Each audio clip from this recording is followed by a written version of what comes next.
and do it. We must say a special thank you to Ms. Greenidge and SLASPA, because as a partner, they stepped forward and said this is an area they think they could handle and they would like to organize. So I'm here as a guest. I don't have a lot of work to do, and I've done my part in welcoming you all here and thanking all of you for joining us, and wish the session a great success. And thank you all once again for celebrating and supporting our entrepreneurs who make a difference and make this world succeed.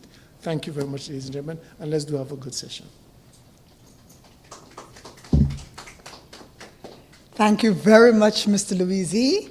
And I must say, you've actually put it all together, the importance of all of our various agencies in making import and export, significant, and of course, making everything work effectively, and that's what we want, an effective operation so that the entrepreneurs have smooth sailing. Without further ado, I'd like to, Mrs. Christina Thaler-Martin, Customs Inspector 1, unfortunately is not able to be here with us today in person. However, she has produced a video, which I'm sure you'll all find informative, and I hand over to Master Control to air that video. Again, Mrs. Christina Thaler-Martin, Customs Inspector 1. I am the presenter, Christina Thaler. I am a member of the Customs and Excise Department for over 20 years and presently hold the post of Customs Inspector 1 at our Southern Division. We at Customs knows the challenges faced by our entrepreneur and would like to focus on 4 of these areas. Today's topic is imports and exports, navigating through customs as an entrepreneur.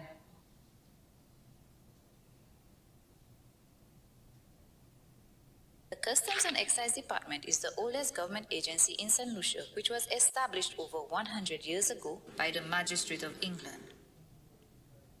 It is presently responsible for collecting 55% of the government total revenue, a number which was even higher at 70% before the introduction of VAT. It is governed by the Customs Control and Management Act, Cap 1505. Other customs responsibilities include keeping our borders safe from illegal imports, exports, example firearms, drugs, and human trafficking.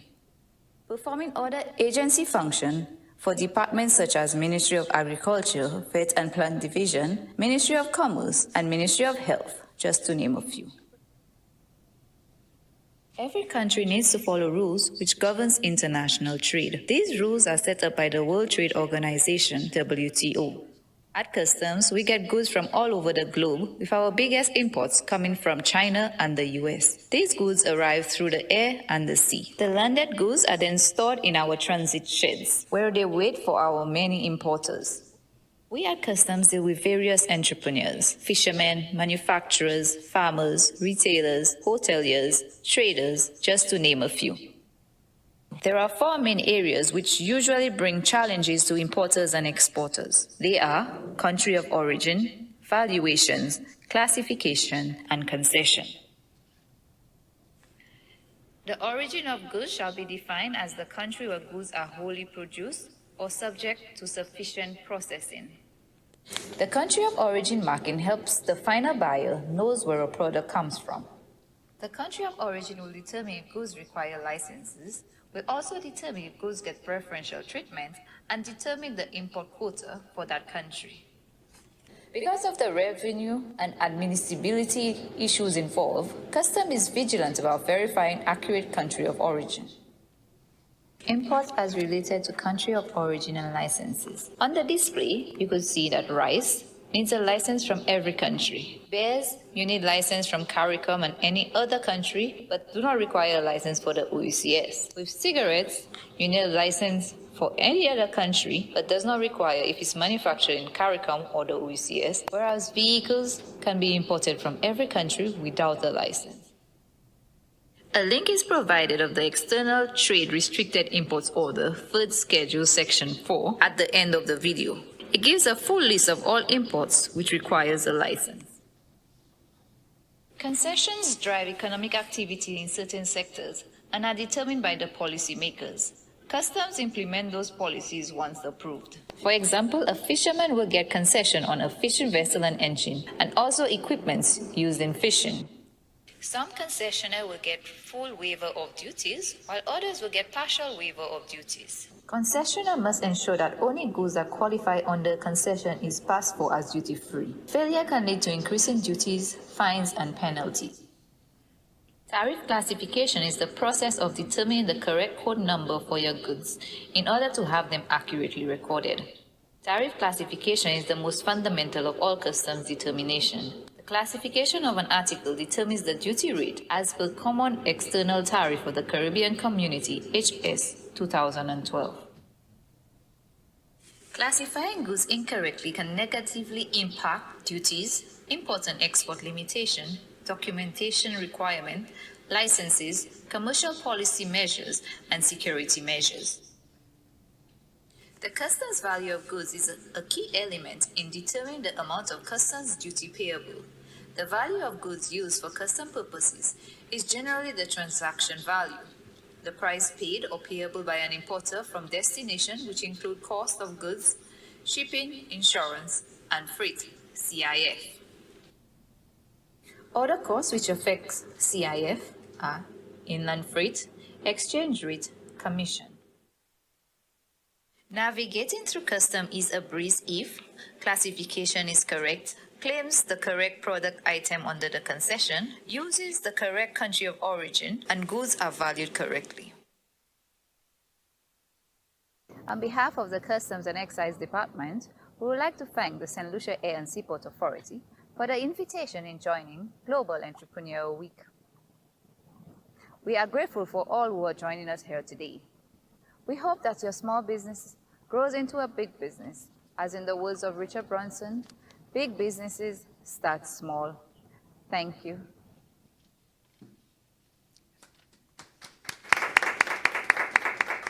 Thank you very much, Mrs. Christina Tyler-Martin. And I'm sure, was I correct when I said informative? Definitely, I like that. Interactive. It's good to have you in person.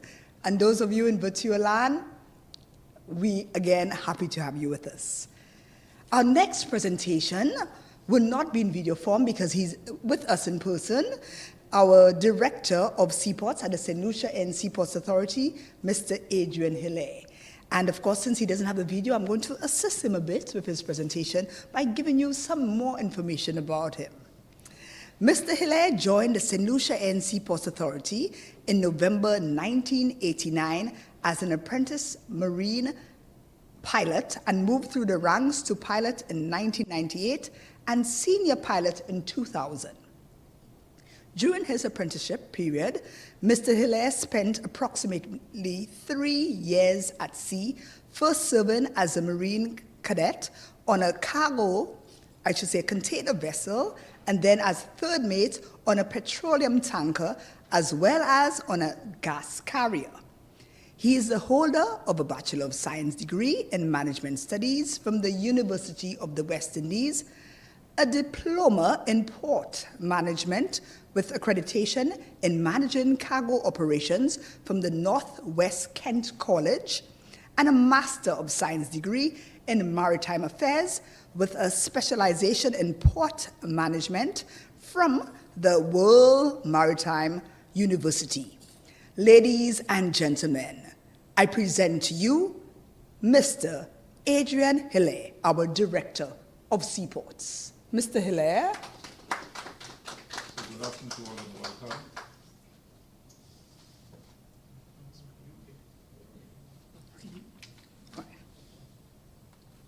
So, Customs gave the overview and walked you through the different processes. I'm here to tell you about SLASPA. SLASPA and Customs, we work, we are partners.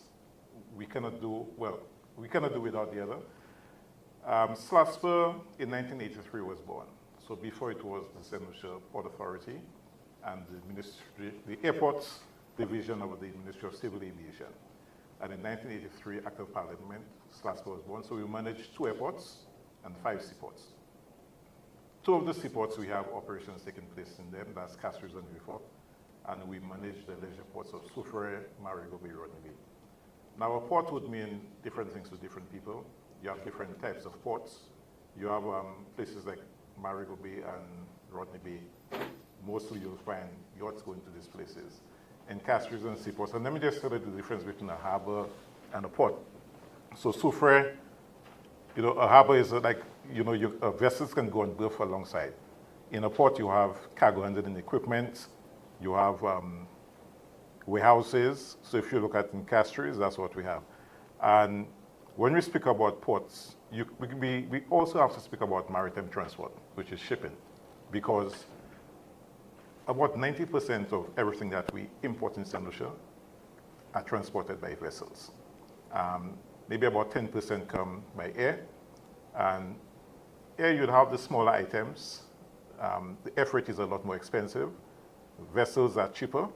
And you find since over 70% of the earth is covered with water, you have to be moving between different countries. And that's where shipping is important. So shipping or vessels, maritime transport, they're very critical in maritime trade. So for example, without shipping, you'll not be able to get your goods from China. So if you notice, what happens because of shipping is, because of the low cost of shipping, you find a lot of companies would establish plants in China because of the labor costs. So it's manufactured. Many of you would probably be importing things from the US. A lot of them manufactured in China, transported to the US. For example, in the EU, you have countries where the labor costs are so high that they cannot process fish in their countries. So they will export it to another EU member with very low shipping costs. The fish would be processed and then shipped back. So as long as the shipping cost is less than the processing cost, they will do it. Now, I said shipping is very, very important. But as much as it is important, if we do not have an efficient port, then shipping is useless. Because vessels make money by being on the move. And if when they come to a port, they cannot work, or you have labor issues, then that drives up the cost. You heard Customs spoke about the CIF, the freight. If when you come to a port, we don't have equipment, we don't have, like in the French ports, you sometimes have strikes. All of these things can drive up the freight. So when you go to a shipping line and they tell you the cost of bringing your 40-foot container or 20-foot container to St. Lucia, say for example is 400 US, it would be the cost of maintaining the vessel, it would be the cost of landing the goods in St. Lucia or exporting it, because all they quote for you is a rate. So on the backside of these things is what's happening at the port. And so as a port authority, what we seek to do is, in the olden days, ports used to be just facilitating trade. We have gone past that because of what's happening in the world. Most companies in the past used to have very large inventories, and inventory is a cost. So what persons do now is have a small inventory and depend on shipping. Lately, you heard Slasper was in the news in terms of some of the delays because of our equipment. Because companies now don't want to have any large inventory. They want to know, so for example, they have two different types of vessels. You have the liner shipping, like Tropical, Kajima. So if Tropical says every Tuesday, I'm going to be here on Tuesday. So when you shop, well, for example, your goods or your stock will be depleted by, say, Wednesday. But Tropical is coming on Tuesday. So you shop and you make sure that Tropical comes, the goods are here. But that's not the end of it. Having the goods here, you need the Port Authority now. And I did mention about the warehouses and the equipment. So after the goods are brought into St. Lucia, and I want to show you with the role of the ports in international trade. So can all of you see this? Because what it shows here, let's start from the top. So you shop on Amazon, eBay, and all these different places. You have your small businesses. You need to get your raw materials. You need to get your items in order for you to produce. Some of you may not be able to buy enough goods to fill the container. So we have two classes of containers coming to St. Lucia. You have full container loads and less container loads, LCL and FCL. So for a lot of persons who do not have enough cargo to fill a container, this is what happens. So your 10 boxes, your 20 boxes, is loaded, say in Miami, goes into the container. The truck comes, it takes it to the port. It goes into storage, the one in the center, like the boxes on top of each other. It goes into the storage. When you engage your broker, the vessel comes. So in between, that's where customs, everything will be taking place. Because there are, like I said before, there are many things that you do not see, and it happens behind the scenes. So it is loaded onto the vessel. And like I said, maritime transport is critical.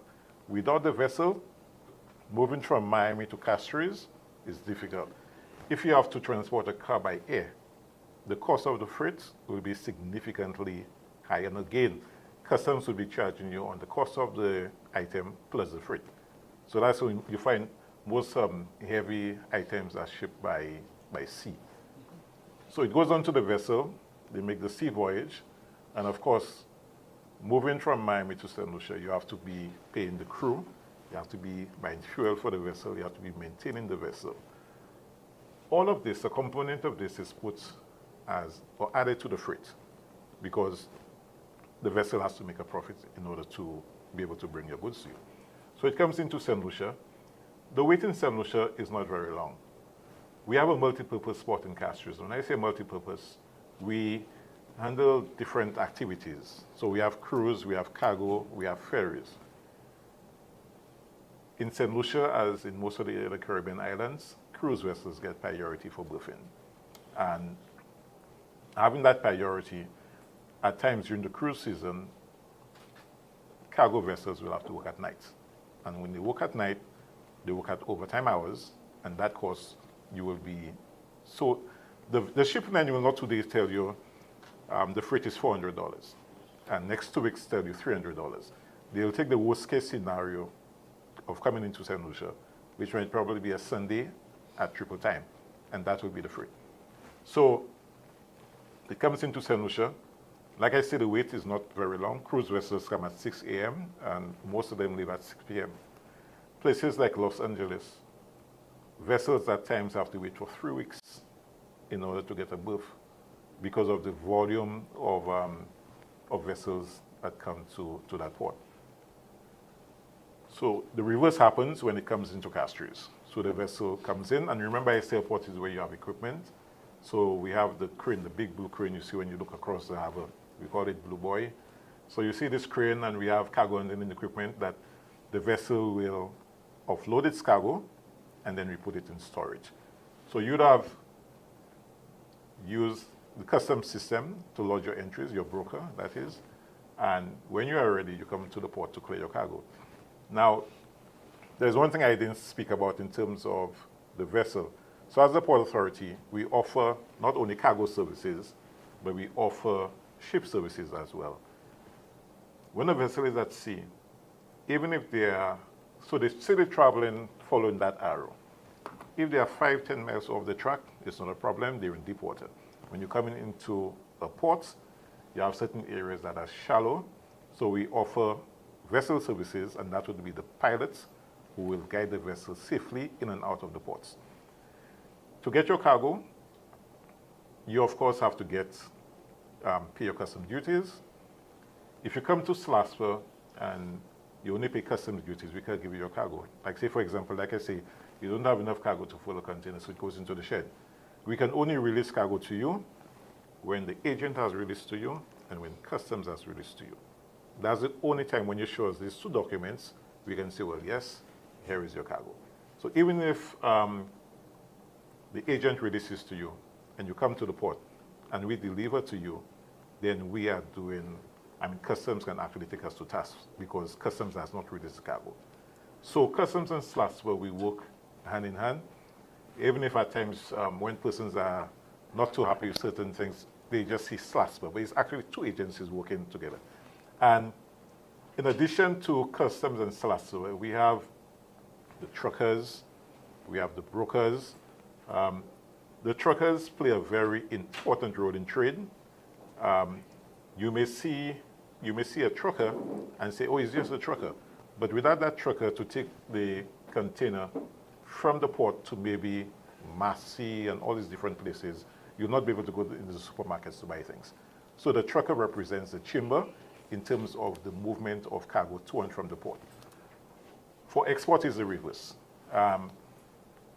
What we have noticed lately, a slight change. I mean, most of the items used to be coming in through the seaports, but over the years, we've had a number of small businesses like the E-Zone, Westech, Shopbox. In the past, you'd never see things like television and vehicle parts going to these places. So you now have persons not wanting to wait for a vessel, because an aircraft will take a few hours, a vessel will take 9-10 days. So some persons would say, you know what, I really need the goods. I will send it through Shopbox, I'll send it through Westech. But all in all, the very heavy items will always come through the seaports.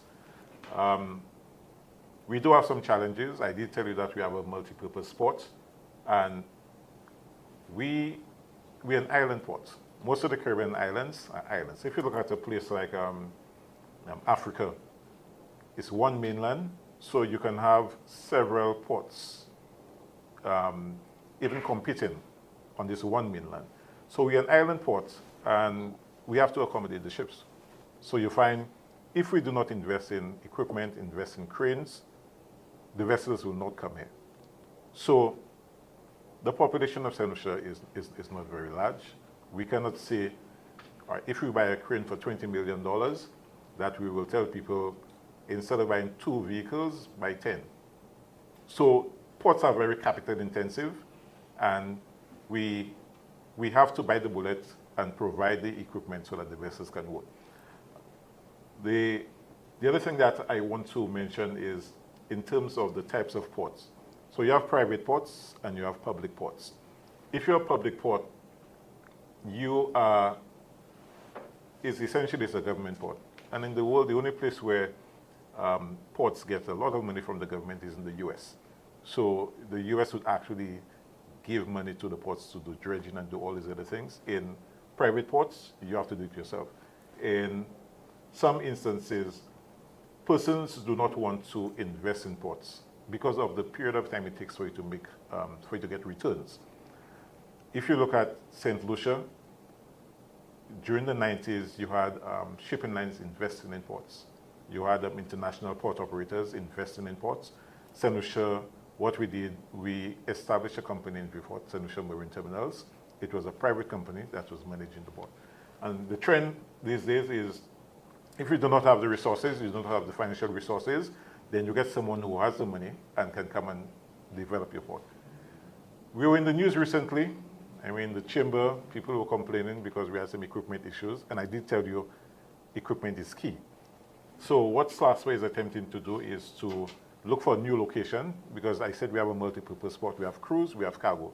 So when we give cruise vessels priority, the operations take place in the nights, and you pay a lot more money. If we can separate cargo and cruise and have another place where you can have a cargo port, then the cost of goods and services will be reduced, because vessels will not be working in the night. They'll have the option of working in the day. So that's what we do. We try to make sure, unlike in the past where you always have to come to SLASPA to apply for berth, to apply for port services, you can go online and do it. And we are seeking to continuously improve, so the cost of doing business to you will be reduced. So in essence, that's it. I hope I was able to give you some insights into SLASPA and how we function. Thank you very much.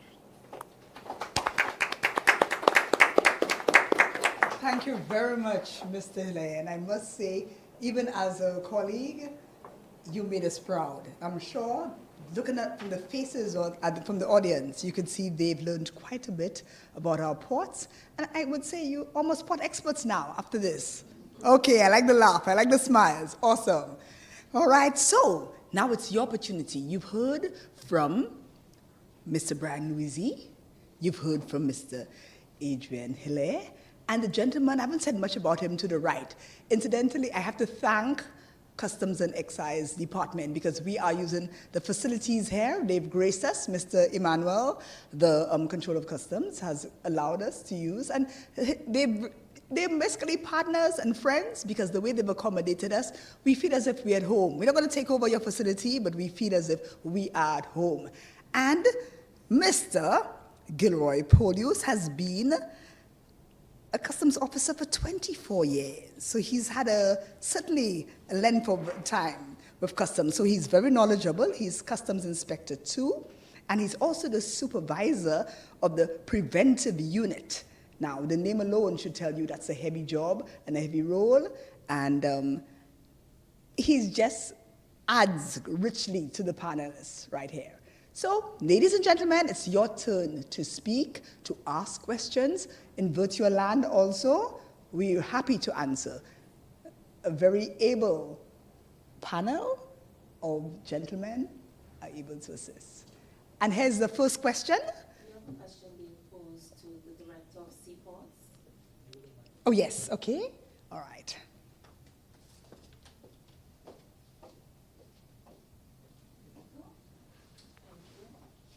We have a question that is directed to the Director of Seaports, Mr. Adrian Hilaire. You have given us a lot of information regarding port castries. One person is asking, why is Vieux Fort Port so underutilized? Okay, so in St. Lucia, we have two ports with classified operations. Port Castries is the domestic port. So we have domestic and we have transshipment. Port Vieux Fort was designed for transshipment. And by transshipment, I mean containers coming off a vessel, but not going out through the gate. So you find you have a mothership, a bigger vessel, it comes in with containers, it drops it in St. Lucia, and smaller vessels take it and bring it to other ports.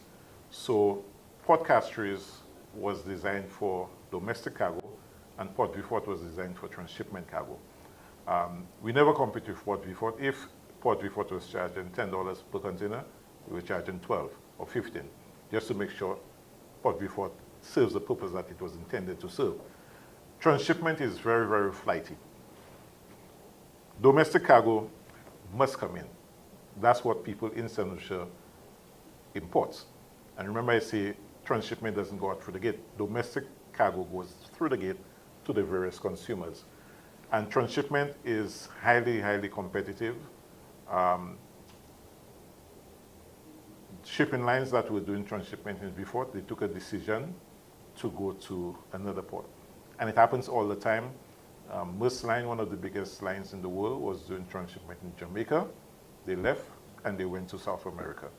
CMA CGM is now in Jamaica. So they look to see where has the most attractive prices, the most equipment, and that's what happens. So Port Vieux Fort has been underutilized because we no longer have transshipment, but we do have some investment options for Port Vieux Fort. Like I say, if you cannot do transshipment, then a port can serve several functions, and we do have some things that in the bag. In due time, we will be speaking about it, but in essence, it's going to transform the Vieux Fort Seaport. Thank you. Thank you very much, Mr. Hilaire. Any questions from the audience? Okay, Abuha, the mic is coming to you. Earlier, you mentioned that in order to facilitate cruise ships, that you're going to relocate.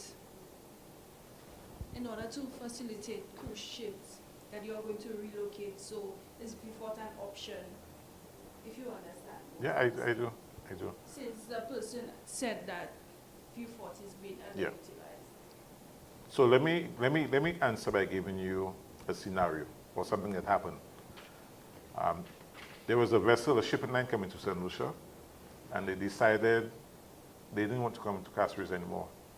They wanted to make one port call. They used to do Castries and Vieux Fort, and they decided, they wrote us saying that they're going to be going to Vieux Fort, and they went to Vieux Fort.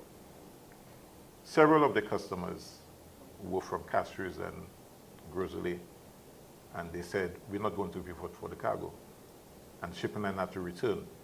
So the population of St. Lucia, the business capital, is already in the north of the island.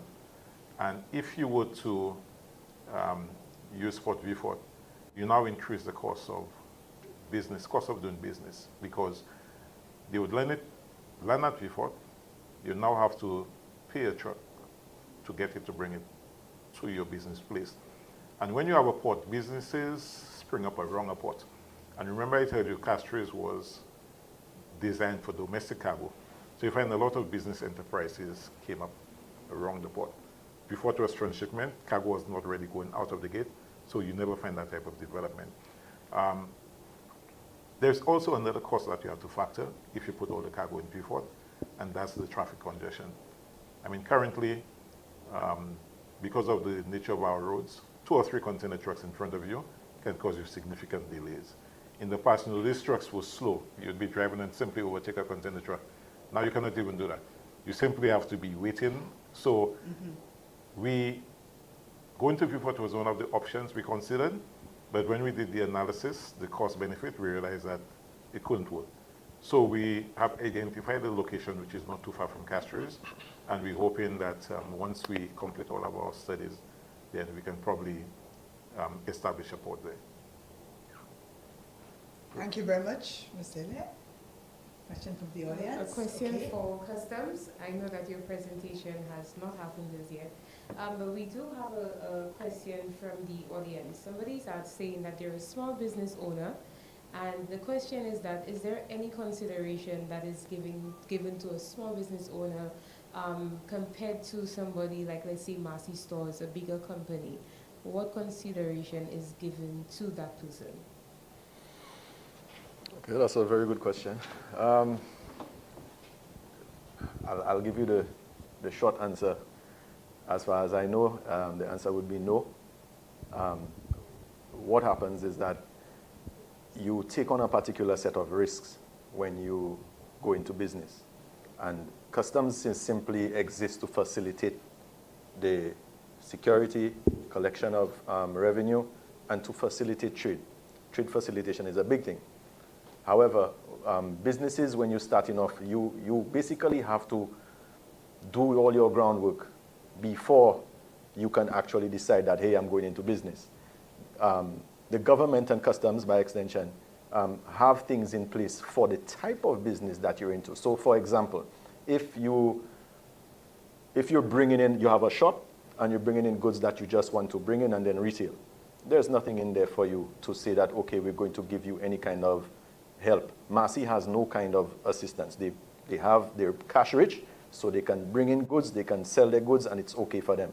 Same rules apply to you as a small business owner. You have your finances available to you, you import, you go through the processes through Port Authority, you pay your customs duties, and that's basically it. Depending on the type of business that you're into, for example, if you're a manufacturer, then you have certain concessions that are, and we touched on concessions shortly in the video. Now the video was the presentation. Yes. I'm not going to present, but the video that was delivered by Mrs. Thaler, that is the presentation for customs. So basically, the type of business that you're into, if you're into agriculture, there are certain concessions that are in place for you that will help you develop your business, to grow your business. You understand? If you going into, for example, manufacturing, and we have a number of manufacturers who produce and they benefit from concessions with regarding their raw materials.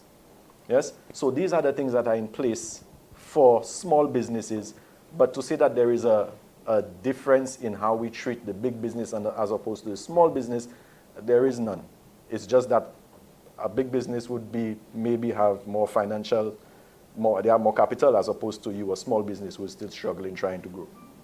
I hope I answered the question. Thank you very much, Mr. Polius. Okay, there's a question from our audience. Mr. Leo, thank you. Here's the mic. Thank you. Yeah. I have a question for customs as well. There are a number of concessions given by the government, from frontliners down to, I think there's a traveling concession right now. People are left out the doors of where they get the information. Government don't normally give that information. I guess customs is faced with answering those questions. Where and who do they go to get that information? Okay, I'll try to answer that. I've been in the department for a while, and I cannot say that there has been a particular point in time where we proactively push information to the public. Most of the time, it's a pull. So you as the consumer, you as the business person, you basically have to go online. Maybe our website might be a good place to get that kind of information. We do not work, customs does not work by itself. We do not work independently in a lot of situations. What you find is that we work with other ministries. The presentation you saw that we work with Ministry of Commerce, we work with Ministry of Health and whatnot. So there are certain pieces of information that we can give, yes, but a lot of it lies with the other agencies that we work together with. For us, we have our website that you could visit, and then you can get as much information that is up there. And I will venture to say that, you know, if we can push more information out there as a department, I've always been an advocate of that to educate the populace, that everybody know what it is to expect when you come to customs. But again, customs don't work independently. We work a lot with other agencies, and the other agencies also have tons of information that probably the entrepreneurs or any kind of importer might need access to. But for us, the website is probably the best place, and you can also take a visit to your customs office and ask questions. That is also an option that is available to anybody. People come to me all the time and ask me questions about what do I do when I do this, what do I do, and as much information that I have to give, I will give. Thank you, Mr. Williams. And just to add to that, he spoke about government agencies. There is a government agency, can't recall the name, it was TIPA. So Customs, SLASPA would have provided information to that agency. Exports and Lucia. Right. Provided information. So in terms of importation, exportation, all what we require. So that agency, you go to them and you get all what you need. And just to add to that, another valuable source of information would be your, and I say it, your certified customs broker. Your customs broker has a lot of information. They do this every day. Well, I mean, again, it is a source of information. If you want to verify that information, I mean, you're free to contact customs, you're free to go to the website, you're free to come in, as I stated earlier, and then verify what it is that, because as much information that you need, you put together as an entrepreneur, you're trying to create a business, you're trying to grow a business. So the onus is on you, basically, to gather that information. I must say that how easily that information is made available to the general public, I mean, it could be better, in my opinion, right? But it is what it is right now, and these are the options that you have. Thank you very much, Mr. Polius, Mr. Leo. Any of the members of the public would like to, the audience, I should say, would like to ask a question? If I may step out of role. Go right ahead, Mr. Luisi. And try to delve into the particular question Mr. Leo is asking. You alluded to there are concessions available to public officers. I think the public officer is coming to you claiming that. I suggest you ask the public officer to go to the Ministry of Public Service, because you are correct, a cabinet decision was made that as part of the COVID relief. So you should ask the Ministry of Public Service to verify that information. The other thing is that I tell people, as far as laws and concessions and that type of information, it is useful to always check issues of the Gazette. The Gazette, because when a concession has to come into force, I think an SI needs to be issued, am I correct? In certain instances, but you have the cabinet conclusion. You have the conclusion. Yeah. So I think in that particular instance where concessions have been made available to public officers, if they want to understand and know what it is, they could reference the Ministry of the Public Service, because that is a benefit make it up. So I will just make that. Yes, and I understand that, but they do have people who send them back to the necessary ministry. Okay, just People come back to court. one second. Sorry. Yeah, and that's the problem that we face. I will expect those departments to have that kind of information, but when the people go there, they still come back with nothing. And unfortunately, the concession is not being taken advantage of because of lack of knowledge. Well, what I could suggest as well, if businesses really want information from the St. Lucia Chamber, being a member of the St. Lucia Chamber of Commerce is a powerful ally in being able to source information and collate and get information. The Chamber, for instance, ran a program 2 consecutive years. One, accessing incentives, concessions, and other support by small business. So what are those concessions and incentives available to small business? So that will take up the question, what does a small business get? Well, the question is, what is possible? And we ran a program on that. And I'll tell you, there were over 79 participants in the first one, and the second one we had 45. Okay? The following year, well, this is this year, we ran how to access incentives and concessions. So this was a real workshop to tell you, this is what you do, this is how you fill out the forms. These are the forms, these are the places. Yeah. So we tried to do that. But I really think that that issue, you should refer them, the public officer, to their union, the CSA. The CSA should and must know, because it was a political promise during COVID that this would be done, and it was done. So they can do that. The CSA should know, and the Ministry of Public Service should know. And I don't think we should let them off in saying they don't know or don't come. That's a laziness. We need to get the information. It's available.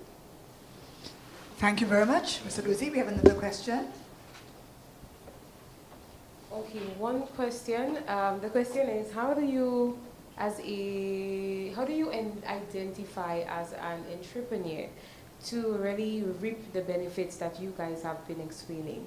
So how do you identify yourself as an entrepreneur to enjoy those benefits that you've already been pointing out? Because I don't want to just be an entrepreneur and know that I'm selling things, but what can I enjoy? Okay. What are my benefits of being one? How do I identify as an entrepreneur to enjoy these benefits? Before you go customs, Yeah, go because you ahead. go regulate them. Go ahead. Go ahead. An entrepreneur is really an attitude of someone who sees opportunity, sees problems. When he sees the opportunity, he takes advantage. He comes up with an idea to take advantage. When he sees a problem, he comes with an idea to solve the problem.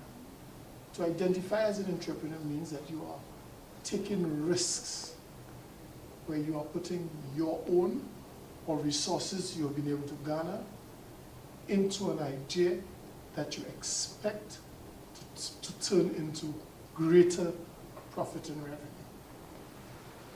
Typically, customs and SLASPA are not there to support entrepreneurs as the main business function. You have institutions like the SBDC, the Small Business Development Center. They do some entrepreneurship development.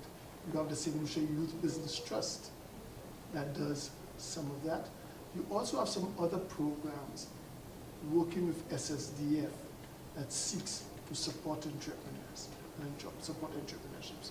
What we are trying to do with this session is giving entrepreneurs some ideas and things they should be aware of as they go about exploring and promoting their business venture. It's not that we are suggesting that as an entrepreneur, you could go to SLASPA and say, hey, I'm SLASPA and entrepreneur and I need that. No, not go to customs. But clearly these institutions play a strong role in how they operate and in their operations that will impact on any entrepreneur who's in the import-export business. And there is a wealth of knowledge you should have as part of your arsenal in pursuing your venture. You want to Okay. No, I think Okay, it's okay, all right. Okay, thank you very much, gentlemen. And I must say the questions were really engaging, and I'm sure we all benefited from this. And I always like to say teamwork makes the dream work, and that's why we've collaborated so perfectly and to deliver the vote of thanks. Instead of me just standing here, I'm sure you've heard my voice quite a lot this afternoon, I've invited Mr. Gilroy Polius from the Customs and Excise Department to deliver the vote of thanks. Mr. Polius? Yeah, that was thrown. I think You can come I to was the thrown podium. at me. Oh, okay, all right, okay. I can come to the. Yes, sure, sure. Ms. Greenidge sabotaged me this afternoon with the vote of thanks, but I will give it anyways on behalf of myself and the panel. And I'd like to, we would like to say that, we appreciate the fact that you guys and everybody online or not online are trying to push themselves forward, trying to develop business. We are here to facilitate, to help you grow, and we wish to see you progress. You understand? In whatever it is that you're trying to do.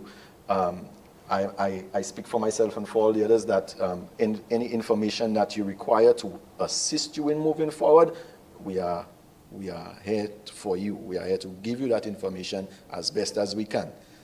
This is a small session and it's not too long, but afterwards we will be available, and I make myself personally available to anybody if in the event you're looking for information.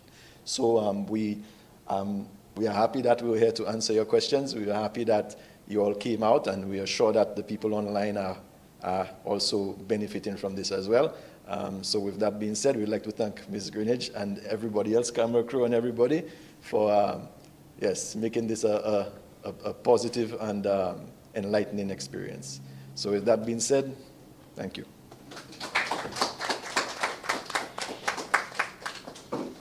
Thank you very much, Mr. Polius, and we thank you for each and every one of you for coming here this evening and being part of such a great presentation, which I'm sure will leave an indelible mark on each and every one of you.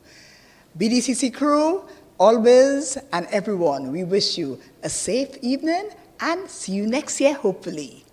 Good night. Thank you.